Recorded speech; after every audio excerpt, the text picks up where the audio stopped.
Broadcasting from the Blanchardstown Centre, this is Phoenix FM. This is 92.5 Phoenix FM, community radio for Dublin 15.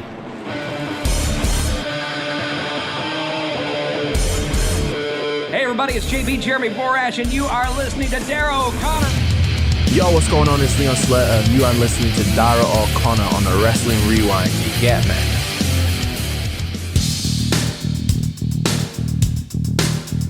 Welcome to the Wrestling Rewind, the only wrestling podcast by fans who don't hate wrestling.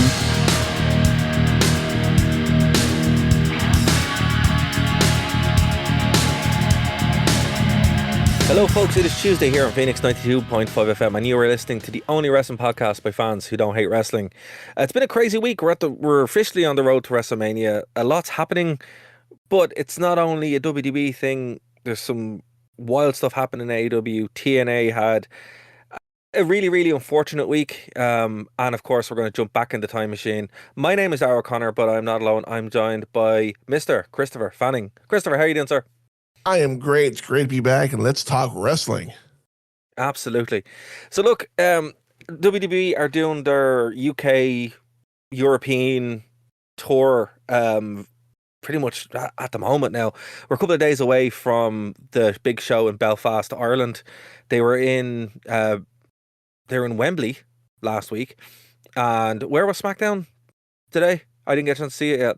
It was in London. It was in London Wembley. as well. Yeah, it was in London as well, yeah. Yeah. But here's something that's pretty funny.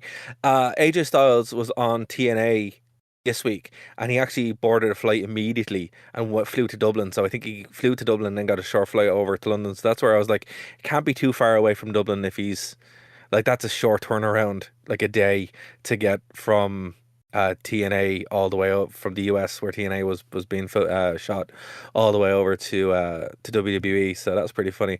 Also, I think we're going to see Leon Slater on Raw this week.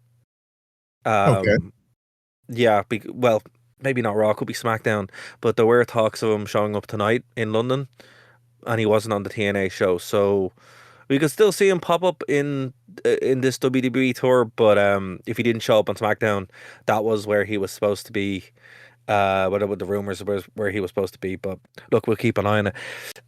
Okay, so let's kind of go back a little bit. Raw this week was in London from the OVO arena in Wembley, and it really was kind of setting the table here for Drew McIntyre as WWE champion. It's weird. There's this funny thing that happens, and I don't want to get too controversial. We're going to have to a little bit because there's one or two stories this week that just kind of dive into it. But when a successful person from the British Isles, Christopher, I don't know if you know this, when a successful person from the British Isles does something, they're Scottish, if they're Welsh, if they're Irish, the media will just say, this British person. And it happens in every sport, in every music or whatever. And this week, obviously Drew McIntyre winning the belt, it was just funny because that happened. And all the comments from like Scotland were like, Scotland and Ireland and Wales, it's like, he's Scottish. It's in the name. I actually had an argument in a comment section about that. I'm like, he's Scottish. Yeah. So come on. Look, it's and there's an even better story this week, which I'm kind of dying to get into, but it kind of comes from that same thing. It's just like, yeah, it's the UK, but they're still very, very independent and different. You go to Scotland, and I love Scotland. It's not London, it's not Manchester, no. It's Scotland. And the same with Wales. Wales is they're small, obviously compared to the US, but like. It's just funny that just happened like immediately, and just seeing Drew McIntyre respond to some of it, he was just like, "But I'm Scottish," and it makes it even funnier that he's the Scottish psychopath. It's just like it's you're burying the lead, But anyway, so the real twist in the tale here is that Cody has a no rematch clause. Yep. All right. This is so. Look, I know you didn't watch AEW. I don't blame you. But when Cody was there, he did something very similar. He actually did an angle where he wasn't allowed ever challenge for the AEW title. And it kind of screwed him because he wasn't able to, like, the only way for him to break it would be to turn heel, but he refused to do so. So my question to you is, this isn't the same thing, but it really kind of feels like it's the same thing, where obviously he's not having the rematch, so he doesn't get the championship advantage. So the only real way he can do it is to win the Rumble. And I don't think Cody is going to win the Rumble 3 years in a row. I hope to God that doesn't happen. I will. Yeah, same here. I'll just. I think that would be a catastrophic waste. And again, shout out to everybody on YouTube who actually has subscribed. Our channel has grown more in the past week than it has in the past 2 years, so that's crazy. And a lot of people agree with us on Cody and Jay Cargill as well, so that was pretty cool. But yeah, I think a lot of people would be very, very underwhelmed if Cody manages to win the Rumble again. I know Jay won it last year, but he won. Cody has won it very recently, and it just would be. I don't know. I have no appetite for that. None. Yeah, same here. And it's go to the bottom of the list. So you've had the title for almost 2 years off and on here and there, and you've been in the limelight for just as long, if not longer. Yeah. Ever since he came back, let somebody out. Let Drew have his moment, seriously. Drew got screwed 3 times before number 4. So let him have it, seriously. But like, if he wins, just say Cody was to win, like it's a Drew McIntyre match versus Cody at WrestleMania for Cody to win. I don't see how that helps anyone. Drew having a decent run, that benefits from him. Have a surprise win, maybe not as surprising as Jey Uso. Let's not do that again. But definitely someone who can benefit from it. Like, and that person, I don't know who it is. There's a rumor that it could be Roman Reigns. Don't really want that either. Yuck. I think the way out here is to do what the Rumble's supposed to be. It's supposed to build your next big star. The Rumble we covered last week was from a time period when it was kind of Cena wins lull, and WWE I don't think needs that. It doesn't need that with Cody because he has been rejected in record time, pretty much by everybody. Even the kids don't like him. So it's just like, all right, when you've lost that audience, it's just not working. So yeah, please, I don't mind Cody chasing it. That's fine. I think there's some cool stories there, and you can obviously break off and feud inside that, but going straight up to the top of the card again, oh no, that's even on SmackDown earlier today, he said, "Oh, I was the champion of the people," and they booed. Yeah. And I'm like, whoa, that's huge. Yeah. And like the thing about it is, it's like it's not just one area. It's not just a smarky crowd in London. That's consistent across the whole board. You go anywhere in the world, they're gonna boo Cody Rhodes. They're just very sick of him. I think again, we said this before. I think Cody taking some time off and then reinventing themselves. That's kind of the way forward with this, because they can push him as much as you want, but if he's not willing to go heel and use that, all you do is end up with a John Cena replacement. I was about to say, this is John Cena all over again. It is, but it's out of date way quicker. At least with Cena, people liked them up until they didn't. Yeah. And then there was the other crowd who really didn't like him, but there was still a good couple of years there where he was still legitimately over. With Cody, it's that battery ran out super quick. You're talking like 3 years, and it's just nobody has any interest in him at all. That's some kind of record, really. Like, and I don't want to make this a conversation all about Cody Rhodes, but like, what do you do with him? Like if you are going down that path where you're like, oh, he's the face of the company, it's like he's the face nobody wants. Like he doesn't have that mass appeal that Hogan, The Rock, and Steve Austin. Steve Austin and that. It's just bland. It's just absolute. It's just killer blandness. It's not cheesy enough to be Hogan or Cena. It's not edgy enough to really have some grip behind it. It's just bland. And again, you don't watch AEW, but AEW fans will know this is what happened in AEW, and they were killing for him to go and turn heel, and he just didn't. And maybe they're baiting this, maybe they're aware of it, maybe they're like, look, we'll set this up, we'll do the payoff that they didn't do in AEW, and you'll probably get a heel Cody. Would that be great? Probably not, because he's turning heel, because it'll give him some kind of dimensions, you know. But look, that's what's happened on SmackDown. We seem to be all going towards this Saturday night main event, Fatal 4-Way. Where do we stand with this, and who's your pick to go on to the Rumble? Well, I don't. Some of the names that are in the Final Four, I am not. I mean, Randy Orton, really. I really thought the Miz should have won that match. Miz has had a dry title run for a long time. I think he's way overdue. I mean, if I had to put money on it, it's going to be Trick Williams, just because he's the new kid on the block. They want to highlight his talents, and what better way to do it than against the champion? Yeah. So that's my early pick. It might change, but as of right now, it's going to be Trick Williams is my pick. Yeah.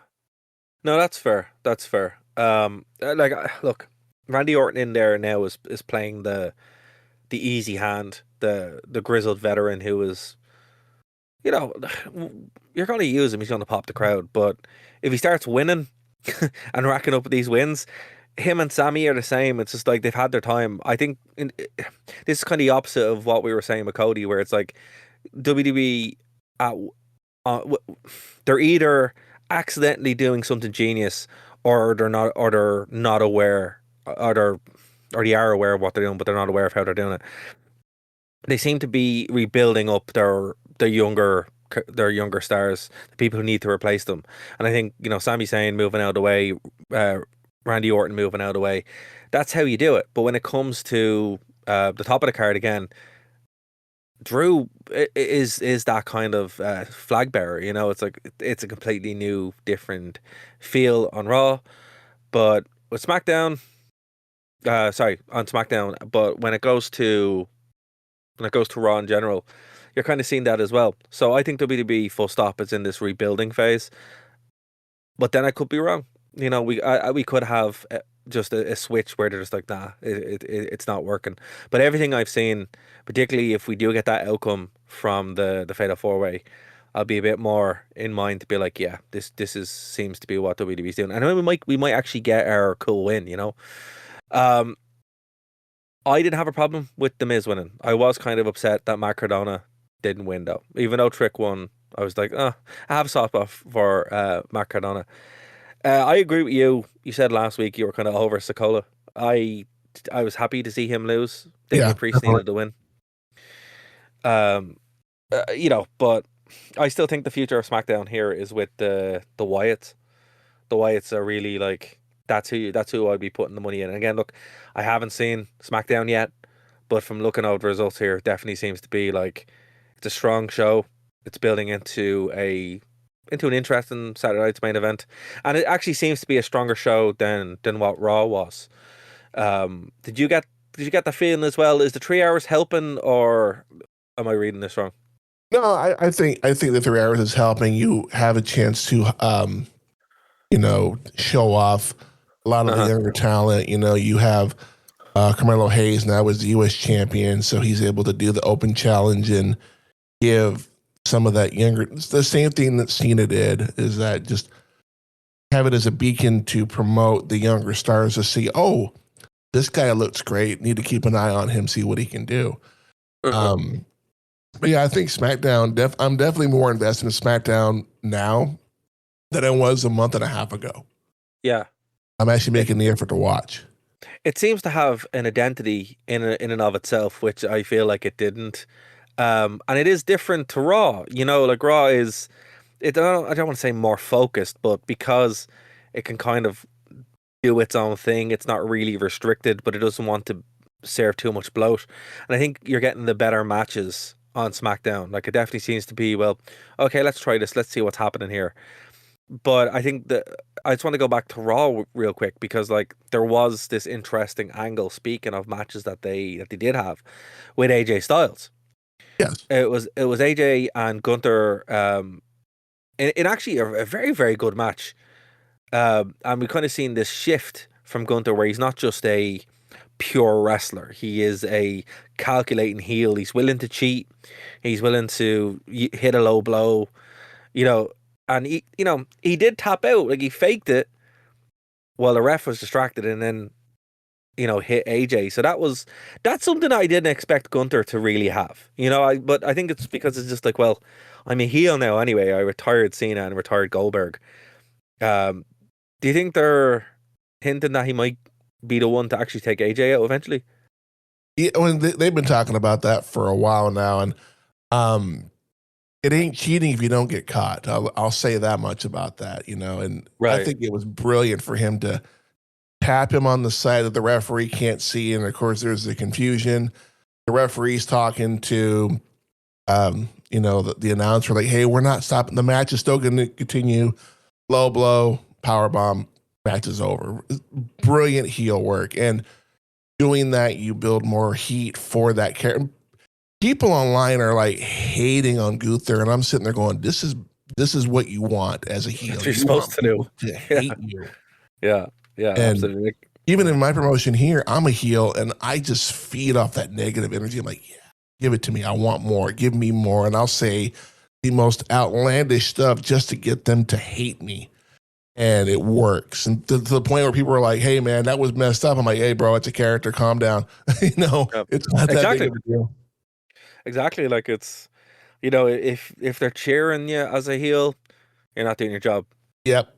You're just not doing your job. So the fact that Gunther is getting over to that level is really cool to see. He is like an old school heel.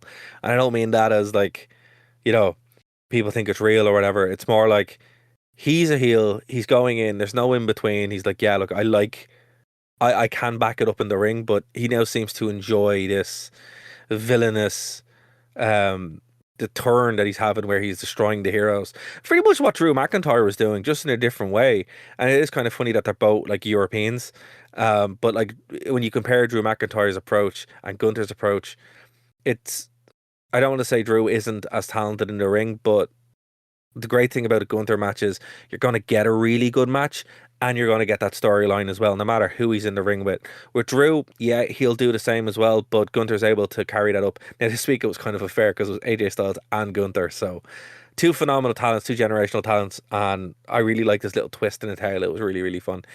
Another cool thing, look, and I'm very, very biased in this because I love Finn Balor, right? Of course, we all do. Yeah, and look, I always have, from his time in Japan when he was Prince Devitt, Fergal Devitt, all the way up to WWE. His NXT run, still fantastic.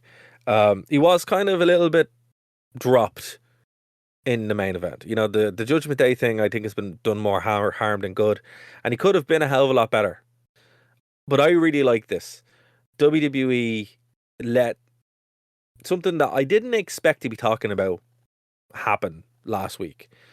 Punk comes out and has like an interaction with Finn, and he's like, look, they talk about everything from the Bullet Club to NXT to the whole future of it, and the story of this is that, like, well, he hasn't held the title for a while. He was the Universal Champion and he got injured, so he was the first one, and that was kind of it.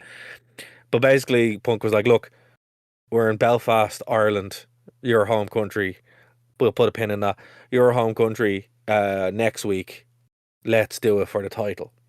So it's Balor and CM Punk for the World Championship on Raw next week. That is a pretty cool match that, as a fan of both of these guys, I genuinely didn't expect. What are your thoughts on this? Like you, I'm a fan of both CM Punk and Finn Balor, but because I'm part Irish, I gotta root for the home guy. I feel like I'd be betraying Ireland if I didn't root for Finn Balor. I don't care if he was facing The Rock, who I love The Rock, but I'm like, nope, Finn Balor all the way. Yeah, but I don't know if you're aware of this as well, because this is in like a week out from the Bullet Club officially ending. Were you aware of this? No, I didn't know about that. So in Wrestle Kingdom there 2 weeks ago, the Bullet Club officially disbanded. man. That, you know, obviously the Bullet Club was founded by Finn Balor. It's Yeah. his group. But it's cool that WWE are not afraid to name check these certain things or to kind of build this in now. I think Cena kind of broke that down, you know, to give Cena the credit he deserves. Um, and this really felt like something. It's the first time that Finn Balor has felt like a big star or a big deal, because he just hasn't. Like, and that hurts me to say because I think he is class, but he just hasn't felt like a meaningful entity in a long time. And I watched a clip of him talking about it was with Cody, and he was talking about, you know, not being the demon and stuff like that. And he wanted just the demon to be how he comes out for big matches, or because it looks cool, which is Yeah. true. But they were like, oh no, it has to be a thing that you morph into, and he's just like, oh. So I tell you what would be really cool, and I don't know if it will happen or not. We will have to see. If the demon comes out, that would I be cool, mean, because that'd look, be a as big I said, pop. for anyone that doesn't know where that game, where that Raw is coming from, it's from the SSE Arena in Belfast, which is the home of the Belfast Giants. The Giants in Irish mythology, there was like Finn McCool, right? Who was the giant? Like that's where the name comes from, right? So it's just like, why don't you work in the demon? Now's your perfect time to do it. So I don't know. I expect something special from this match, from this episode of Raw, to the point that I don't know if I told you this or not, Christopher. Do you know how much tickets are to go to the show? There's still some tickets. I'm No, still on the fence. Did I tell you how no, much? no. 300. $500. Oh my god! Yeah, Wow. for nosebleeds. Oh no, I'm Yeah, good. yeah. So okay, it's okay. It's about 460 for nosebleeds. For better seats, it's 500. Jeez. Yeah, yeah. Oof. So I'm like, I want to see this, but I don't want to drop that much money to go to it, because I'm like, that was more than that. If I bought two tickets, that's more than my WrestleMania and SummerSlam tickets combined, right? So Oh wow. and it's pounds as well. So you know, you have the exchange rate on top of that, so it works out Yeah. to be the higher side of 500 USD. So yeah, no thanks. Like, WWE need to sort their price out. But what's crazy, man, a lot of those general seats, they're gone. It's not going to be an empty arena. Someone is paying for them. Oh, that's just they don't go to Ireland all the time. They don't go to Yeah. Europe all the time. So Yeah. people are going to want to see the show, and they know that. That's why they have the prices the way they do. Yeah. Someone's Yeah. going to pay the price to watch, and But it's funny to put it into perspective, man. Right? Like, again, I'm always up there for the Giants games because we don't have a rink in Ireland, you know, like a permanent rink, and a game costs £25. That's about $35. So actually, I was in the arena a little while ago, and we were watching a US college tournament, and tickets for that were like £2. So it's like, it's funny because you'll be in a seat that they're basically giving away, and then on another night you're like, this is like the guts of a half of a grand. You know, it's wild. I still can't square that circle. I can't bring myself to pay for that much money to go to wrestling.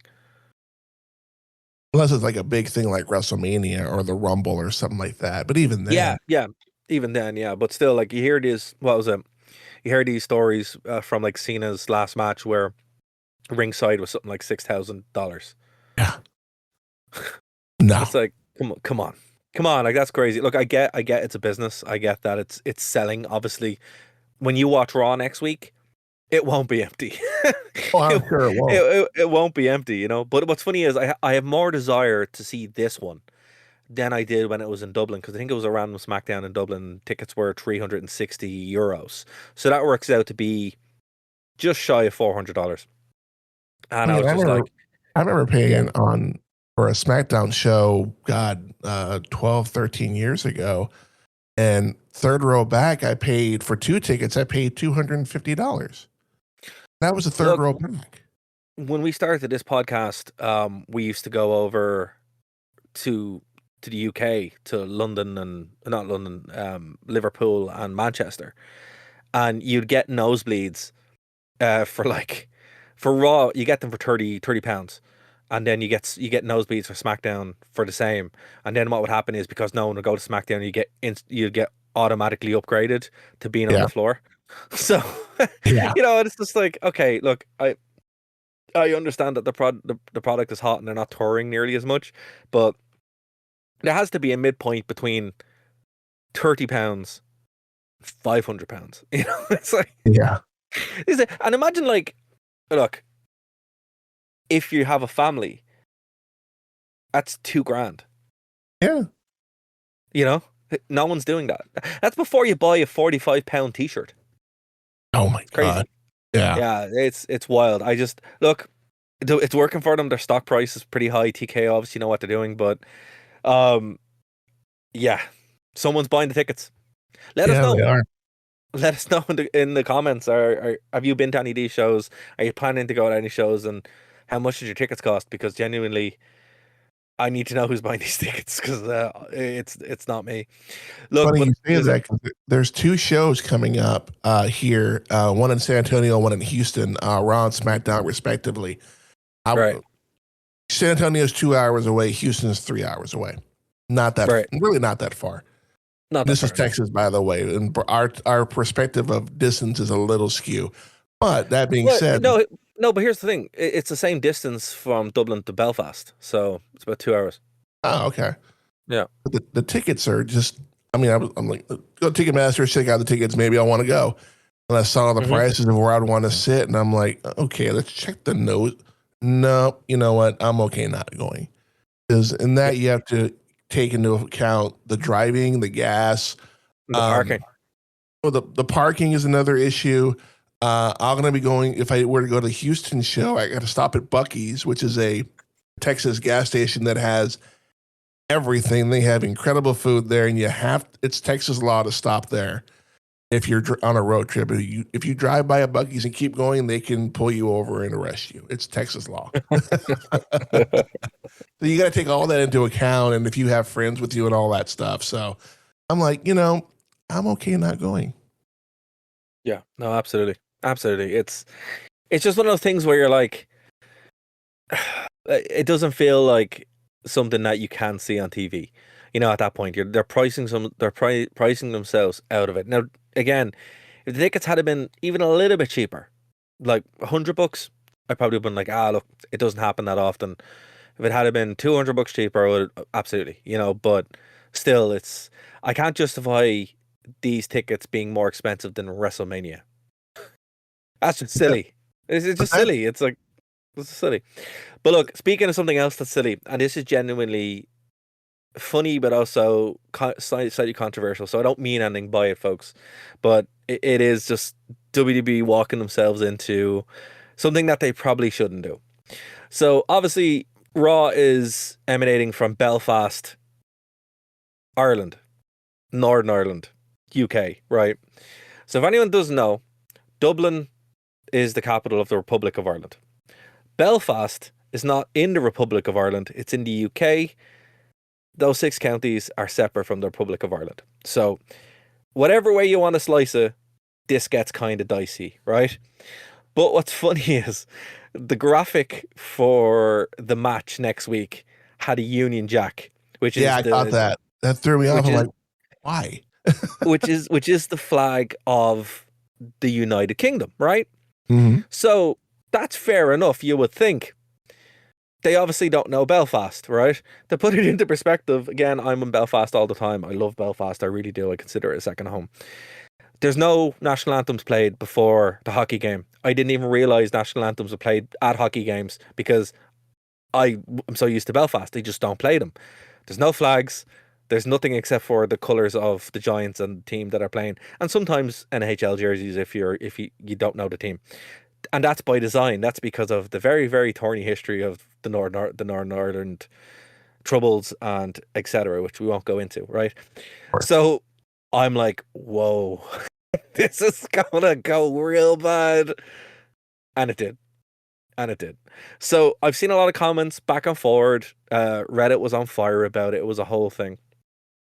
But again, there are some comments saying that this could be a AI slop thing where they just used AI and it opted in. Because I mean, look, some people look, I'm not calling out anybody, but when you're in Dublin sometimes, tourists will just assume you're in the UK, right? They'll also assume you use pounds, and some people assume that you don't speak English, or they'll say your English is really good. I'm like, yeah, why wouldn't it be? So it's just one of those things, right? But you would think that WWE, who have been to the UK for decades, who have been to Ireland for decades, Yep. who have Irish stars in the company, would be like, hey, what should we do here? The answer is don't put a flag there. And it's funny because the week that this was done, the Northern Irish Commission were like, hey, just use the Northern Irish flag. They have their own flag, which they could have just used. But, it's kind of regional thing. Like, it goes back to what I was saying with Drew McIntyre, where they call a Scotsman English, so I don't think they're going to really dig into the minutiae of geopolitics in Ireland. But it's just a funny thing. It's just like, wow, in the arena, they could have told you, hey, don't do that because we can't even play a national anthem because we can't pick one. Like, do you play the Irish national anthem? Do you play the English national anthem? You don't. And I'm like, whoa, in the arena where they purposely designed this not to be an issue, they created the issue. Fair play, WWE. What's your thoughts on this, Christopher? Again, these are my take. This is my take from an Irishman who goes to the UK or goes to Belfast and the UK all the time. Well, I had to Google what that map looked like real quick because I don't even know the flags of the 50 states of the country I live in. I know maybe a handful, and it is what it is. Right. But I do know the British or the UK Union Jack. I didn't know they called it a Union Jack because in the Navy we called the ship or the flag we put in the back of the ship the Union Jack. So I didn't know that those two were together. But a little research goes a long way, really. Yeah. It's not hard. I just literally just Googled it while you were talking. I Googled, Northern Ireland flag, and then a whole bunch of stuff popped up, and I went, wow, that took me 2 seconds to do. Mm-hmm. WWE is a multi-million, if not billion-dollar company with TKO, and nobody there was like, hey, we should research what the flag is. We might offend some people. Come on, they managed to offend everybody. They managed to offend all of Ireland, no matter where you slice it, because calling Belfast Ireland offends some people. Calling and then using the flag offends them. It's such a thorny mess that I'm like, just call it Belfast, Northern Ireland. That's all you had to do. That's all you had to do. And it's funny because when you listen to the way it's promoted, when Balor and Lynch are talking about it, they just call it Ireland because, I mean, you can still call it Ireland, like I just call it Belfast, it's like Belfast, it's its own thing really, to me. Like, I don't really get into that, but you're I'm going to Belfast, or you're going to Northern Ireland, you wouldn't, or the North, you wouldn't be like, it's just not a thing that you do, right? But it's interesting that Becky and Finn were calling it Ireland, and then Michael Cole is like, it's Northern Ireland on the commentary constantly. So I think they're aware of how messy that actually is. Wear a Giants jersey. That will go down great because that's where you are. You're in the home of the Giants. But okay, speaking of something else that was a disaster. And Christopher, this one hurt me, man. This one hurt me big. I love TNA. I know you haven't seen much of it. We'll try to change that, but it won't be on the merit of what I'm going to say next. So TNA had their big debut on AMC on Thursday, and the consensus is that it's not great. The consensus is in the fact that it's real bad. It had 3 matches, right, over 2 hours, and for some reason Perez Hilton was in it. What? Yeah. Ew. Yeah. I don't know what TNA were doing. I don't know what they were thinking. And look, I'm friendly with a lot of people in TNA. I genuinely don't know what you were doing. This is like the bad old days that I thought were behind us. But it just seems to be, they brought out Dixie Carter, who used to run TNA, and I'm like, Mhm. why? And she's a lovely woman, don't get me wrong, but you don't want to associate with those times which you've worked really hard to get away from. He had AJ Styles out there, and he cut a promo, but then he didn't wrestle anybody and wasn't really involved in anything. So everyone's like, why was why was AJ Styles there? Oh man, it's just, and again, having 3 matches over 2 hours. Ooh, It just, that's ugh. yeah. And apparently, like, a lot of the segments were cut. Like, I didn't see it on AMC because we don't have AMC over here, but a lot of segments were cut really oddly to pop in ads. So when you were watching the ads, or when you're watching the TV broadcast, it was just cut in the middle, and they didn't come back to it. I heard that the streaming service went down, but I can't verify that because it worked fine for me. But the only bright spot here is that Mike Santana won the belt, so that was pretty good. But the main event was pretty strong. But again, like, if you're TNA, man, you need to just really have a sit down and be like, look, we can't be this. Like, a lot of the warning signs that were there when it was really bad showed up. Look, I'll put it this way. People are saying, and I didn't watch the 2, so I can't verify, but they're saying that it made Dynamite look good. And that's saying Wow. a lot. Yeah. Dynamite is one of the worst shows I've ever seen in my life. Collision isn't too bad, I will say, but Dynamite is quite horrendous. And if that's where your barometer is, TNA need to take a long look in the mirror and be like, let's never do that again. But Sonya Deville has shown up, so that's pretty cool. She's Which the streaming attorney. service do y'all watch that on? You can watch it on TNA's own service, TNA Plus. I didn't know they had a thing. Wow. Yeah, they do. Yeah, and I'm streaming every day. Yeah. But yeah, and it's pretty cheap as well. So, but it's on AMC, so we will be watching it. But Jesus, they need a lot of help. They really do. Right, we're gonna jump at the time machine here, Christopher. We are going back. We are going back to the year of our Lord 2005, because look, we're on the road to WrestleMania. The Royal Rumble is galloping ahead. It's like 2 weeks away. We're going back to 2005, and some background to this. I actually didn't see this live. I didn't see this until many years later, because I stopped watching WWE. Stopped watching wrestling for a while. Start watching TNA around this time, because you'll find out. And yeah, I missed this one completely. And then obviously I heard about it, the infamous reason why it's famous. And I was kind of like, okay, the card looks okay.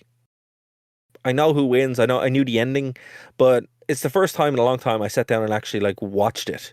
But before we get into it, Christopher, what are your thoughts on this? What's your background to this pay-per-view? Floor is yours. This was back when I was still in the military in 2005. I was a year from getting out, actually, at the time.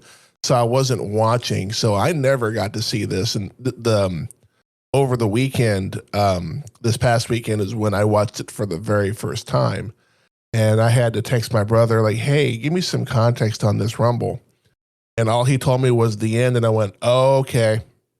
The little ending at the end, we see somebody tear some quads. I'm sure we'll get into that later. But this is the first time I'd ever watched it from start to finish. And I can say it was a decent show. I mean, the Rumble definitely was the highlight. And this is at least a decade or so before we started having the Women's Rumble. So yeah, it had to have matches to counteract the Rumble, which takes an hour on its own. So this definitely was, and this is, I think this was HBK's second run in the company. Undertaker was at the peak of his abilities at this point. There were a lot of names in the Rumble that I did not know existed. So as I'm taking notes, I'm like, who the heck is this guy? Did not know who it was. No, it's funny because, as I said, I wasn't watching WWE at this time, but I knew some of the names because I still bought the games. So like I I don't know who or at the time, what's it, Rene Dupree. I didn't watch any Rene Dupree matches, but I knew who he was because I was playing the game, right? Mhm. But there are some. There's another infamous part of this, but we'll save it because I want to talk about something else real quick in the show. So look, as you said, there was a couple of matches that were sprinkled in. This is the way they used to do the Rumble. They would have like a pretty decent card. You'd have some title defenses and maybe a gimmick match, and then you'd have your Rumble. The Rumble pay per view was always like tight enough from like 1908, with the exception of 1999 and 2000 on. They're like, right, this is how we're doing it. It was from Fresno, California, and yeah, it's a pretty decent show, but there were some downsides on this. I think Taz is the worst commentator in history. Oh, yeah, Right. I did make a note that we had two. Did you We make a had the note? Raw. And I made a note. Yeah, we had Taz and Michael Cole from Yeah, and SmackDown, then and you had yeah, JR and Lawler, who Attitude Era. That's all I got to say about that. and you can kind of tell. I did kind of like the way they had that because obviously it was the brand split and it was a hard brand split as well. So they were kind of doing this faction warfare thing. But well, Jim Ross and Jerry the King Lawler were just doing their job and just being really, really good. Cole actually wasn't too bad. Taz, in my opinion, again, I think he's the worst commentator of all time, right? Because when he's good, it's very rare, but when he gets onto something, he just can't let it go. And during this whole show, he was like constantly just sticking up for SmackDown. And I know that was the gimmick, but at the same time, you're like, we get it. You're on SmackDown. You just shut up and call the match, you know. And he was even ribbing Jim Ross like about it, and it's just like during the Rumble, he goes, "Oh look, two SmackDown guys. No, don't attack him. He's on your team." It's like, please, just shut up. Just stop saying Oh, words. even JR made the comment before the Rumble. Hey, try to keep up with me. And I was like, oh, that's fired. Yeah, yeah, and there was a receipt later on. I can't remember what he said, but like Taz was throwing some stiff shots to JR as well. So there was proper hostility from the commentary team in general. But I thought again, like the chasm between JR and King versus Michael Cole and Taz were huge. Also, I think Taz lost his voice at one point, and I was like, oh, they might pull him, and then it recovered, and I was just like, oh. But before we get into the Rumble itself, title matches, there's not really too much to write about. I'll be honest with you. I didn't think much of JBL as a champion. I thought this match was very, very poor, with JBL getting the win over Big Show and Kurt Angle for the WWE Championship. The Triple H Orton World Championship match was actually a fair bit better. It went on far too long, and I'm a huge Triple H fan, but the ending of it was kind of dumb. Even though it was like proper heel Triple H, it made sense. Yeah. Orton was, the quasi baby face, but like not really, but kind of sorta. So, obviously they had to do a lot to kind of build him up. But I think the best kind of match of the night, and it's very clear to what it was, Edge and Shawn Michaels. Oh yeah, It was me the too. opener. Yeah. Yeah, it was an opener. It was an absolute banger opener. Edge was just breaking. He hadn't like hit the main event yet, but he was at this point months away from doing so. And yeah, Shawn Michaels made him look like a billion bucks. It's a really, really good opener, very strong, just proper technical match. Edge got the win. Shawn Michaels looked great. But a match I did actually kind of enjoy, and I didn't expect to enjoy it because I've only seen a handful of Heidenreich matches and I forgot them just as quickly. It was Undertaker against Heidenreich in a casket match. Now, do you know the background of this at all?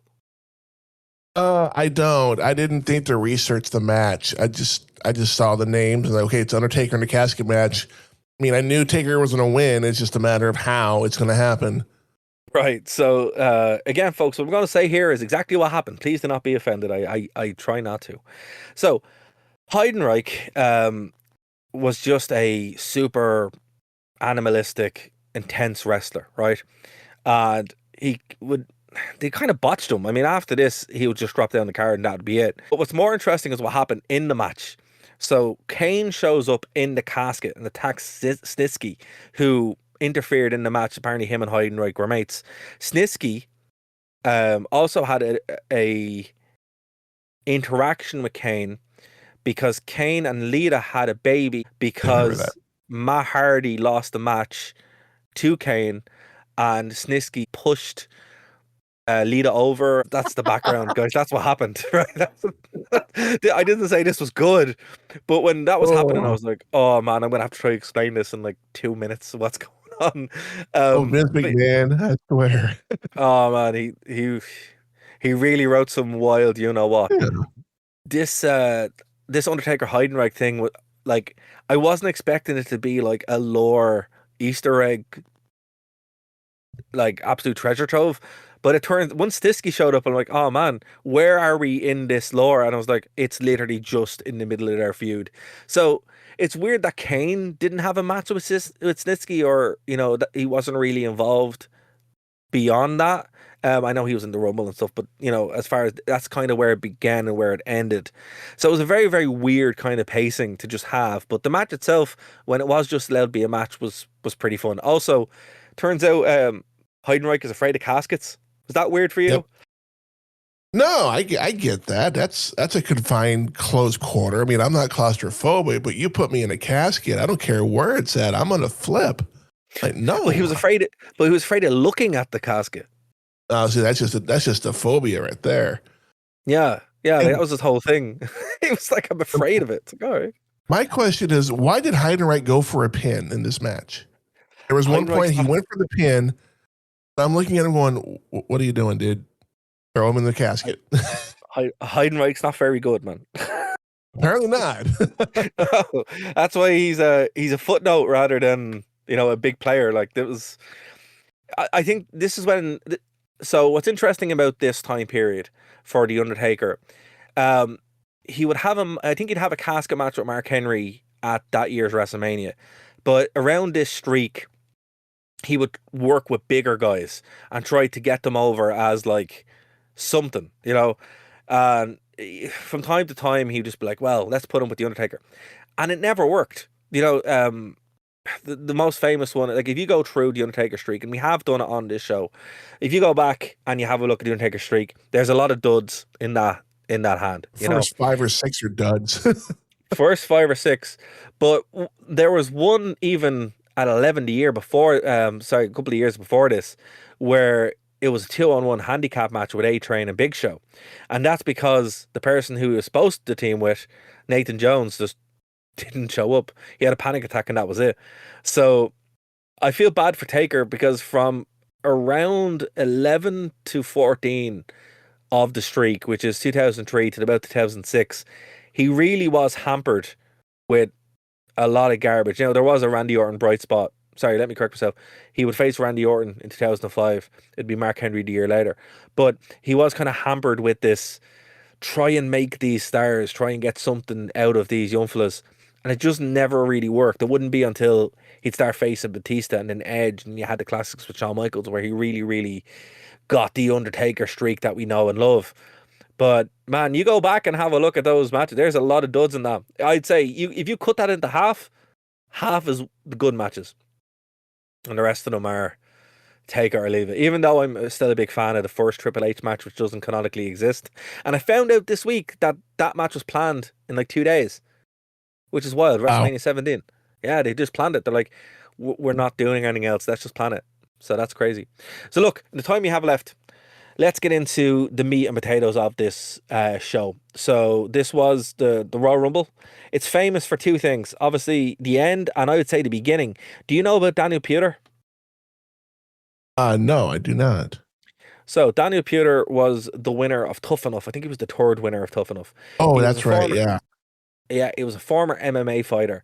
And he's famous or infamous for putting Kurt Angle in a Kimura. And he actually like legitimately had him in a Kimura. So Kurt Angle was doing this thing where he had an open challenge. And instead of like selling or just, doing the way you're supposed to, he went into the business for himself, put him in a Kimura. And obviously Kurt Angle, if he had a tap, that would have been it. But he managed to get him on his back long enough to count the pinfall or whatever. But that was, and Danny Puder still sells the shirt, I hurt Kurt, right? So that's a whole thing. But apparently he disrespected everybody backstage. So the opening of this Rumble, where Eddie Guerrero, Benoit, and Hardcore Holly beat the hell out of Daniel Puder is 100% real. 100% real. And that's Yeah, why they did it. I do remember hearing about the Kurt Angle thing where, and of course, in wrestling, there's a thing called receipts, and Hardcore Holly had a whole pocket full of them ready to go. So Yeah. Like it's hard to watch, and obviously the commentators are like, they're like, yeah, he deserved it. And it's just like, whoa, okay. So I think that was Daniel Puder's one and only Rumble appearance. He wouldn't be in WWE for very much longer. But yeah, what a weird time in wrestling. I think that's one thing that's captured here that's very, very strange. And I would say it's up there with the ending because you'd never see that now, and you never really got to see something like that. And if you did, you wouldn't see it on a Rumble. You'd see it on a Heat or something like that, But yeah, look, I'm with you, man. There were a lot of matches. There were a lot of guys in this match who I didn't know, or I knew only from the video games. Who were some of the ones that surprised you, or you were like, "Who's that guy?"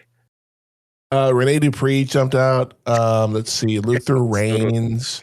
Yeah, Luther Reigns. Yeah, Kenzo Suzuki, Simon Dean, Mark Jindrak. I know who Visser is. Visser's been around since forever. But there was just, I'm like, was the talent pool a little shallow this year? Because it was, it really was, it was shallow. I think it's the first time I've actually sat down and watched, particularly Dee's run of shows on anything other than the WWE Network or DVD at the time. But yeah, look, to answer your earlier question, yes, the talent pool was very, very thin. Raw was actually unwatchable at this time. There's a reason why I took a break from it and started watching TNA, because I just couldn't. This was around the time that people left for the first time after the invasion angle stuff, and they're kind of like, okay, everything's kind of over. You had your 2003 debuts of Goldberg and everything. That was all tapped out. So they're like, right, we need to rebuild. And that's why you had randomers like Charlie Haas, Rene Dupree, Simon Dean, Mark Jindrak, Muhammad Hassan, people who are footnotes because they didn't get a chance, they didn't get a fair run or whatever. Kento Suzuki, I actually didn't know who that was. That got me completely by surprise. And I'll tell you why. He wasn't even in the video games. The rest of them were. That's how I know who they are. Because they were in SmackDown versus Raw 2005, 2006. Nice. Kento Suzuki, I think he was gone in a week or something like that. It's like when in 2002 they have Haku show up and you're like, why is Haku there? What's he doing? But the ending of it, obviously, let's talk about this. So the ending is infamous because you have Batista and Cena go over at the same time. Now, isn't the first time it happened a couple of times. Recently, before this, it was Big Show and The Rock going over in 2000, right? And they made a whole big thing out of it. However, it turns out this actually wasn't supposed to happen. It was a botch. Vince McMahon runs out after the referees are, doing the whole back and forward, which kind of looks like it was an angle, but it wasn't. Vince runs out, screaming and going absolutely ape, you know what, blows one quad out, gets in the ring, blows the second quad out, can't stand up, is just sitting there screaming, saying, we're restarting the match. They restart the match, Batista throws Cena out, and that's it. What do you think of this? It's funny because if you watch the way that Vince gets in the ring, he doesn't jump up properly to get in the ring. Both of his quads hit right on the corner of the ring, so that's probably where he tore them, was right there. And it's funny watching the referees having to bend down to go, hey, Vince, what should we do? They both hit the floor at the same time. He's just sitting there in this multi-millionaire sitting on the floor of the ring, and they're just talking to him. It was comedic to watch. I'm convinced this was what it was supposed to be. They just did it perfect. You cannot convince me otherwise that it was not a work. But why would they do it that way? Why wouldn't they just go, right, we're going to turn it into a WrestleMania story? Who else got a title shot at WrestleMania 21 that year? That's John true. Cena. That's true. No, I agree with you, but I don't understand why they didn't just go, right, we're going to... Why you didn't get more juice out of it? Because it just kind of ends. It's weird. It just comes off really, really strange. Do you think Vince just wanted to be part of it? Yeah, I think so. Vince is such an egotistical guy that he, you know what? I have to be a part of this. And if I'm not, you're fired. You know, that's You know what? the best Vince I can do. So Yeah. No, you know what? Yeah, you're probably right. Like, there's hundreds of reasons that I could give you that would make sense. But as soon as you wheel Vince McMahon out, you're like, yeah, he probably just wanted to show up on the pay-per-view. Mm-hmm. That's it. Yeah, you're right. I think you're 100% right, actually. And I was like, no, it could have been a botch. It's like, no, Vince probably did just actually want. Now, I don't think he intended to blow his quads out. I think that that was totally unintentional. That was totally unintentional, but he probably did want to have the moment on the mic where he berated people and then said, restart this match or whatever. Yeah, you're probably right. Yeah. So I think maybe looking at this with the botch wasn't him blowing wasn't the spot, it was him blowing his quads out. Everything else happened the way it was supposed to happen. I can get on board with that. What would you give this show out of 10, man? Or letter grade? Which is better? I used to do letter grades on mine. I'd give it a B minus. Give it a B minus. Yeah, that's fair. I'm going to be less generous. I'm going to be less generous. I'm going to give it a C. Why are you going so high? Well, because you had JR and Lawler as commentary. Of course, Michael Cole has grown on me. Of course, the Edge and the HBK match stood out as probably the match of the night. Mm-hmm. Casket match wasn't horrible. It had a couple of twists and turns here and there. The JBL match, of course, he's the heel champion. I'm all about heel champions doing heel things to win. So this match is a little bit higher, rated a little bit higher for me than most people. And then, of course, you got Randy Orton and Triple H, which at the time, you know, the whole collapsing of Evolution, you're starting to see it. And of course, after the Rumble, we start to see Triple H is trying to plant the seed into Batista. Go to SmackDown, get that one, and then we get the infamous thumbs down, and then all hell breaks loose. Yeah, no. Then the Rumble match wasn't horrible. No. My thing, watch the first couple of minutes and then watch the end of the Rumble, and you get your money's worth. That's fair. Everything in the middle is kind of Yeah, I give it a B minus. Yeah, that's fair. I would echo what you said there. I think you're correct on every point. I'm just going to go lower C purely because, you know, you have to scoop out so much of this. And look, it's not because the wrestling wasn't good or the matches weren't good. I think it is just that talent roster was so thin that it was spread a bit too far. JBL, sorry, not a good champion, in my opinion. Heidenreich is weird. Can't believe he made it so far and did what he did.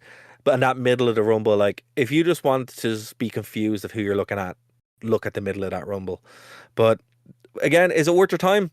Yeah, absolutely. Go have a look at the Rumble just to see how weird that actually is. And definitely, if you're looking for a decent match, Edge and Shawn Michaels will help you out there. But folks, we are going to have to leave it there. We have hit time. Yeah. Thank you for listening to us here on the Wrestling Rewind. Christopher, is there anything you want to plug before we get out of here? Just Google search the Just Zodiac podcast. We do our weekly Raw and SmackDown and news reviews. I'm actually planning the episode when we're done here. Drops every Monday morning at 8 o'clock Central Standard Time. You can also find us on Spotify, Apple Podcast, and YouTube, as well as Facebook and the TikTok. Absolutely, folks. And remember, this is your first time, please do like, share, subscribe. Leave a comment below as well. Thank you to everyone who's done that. We'll be back here next week on the Only Wrestling Podcast by fans who don't hate wrestling. See you then.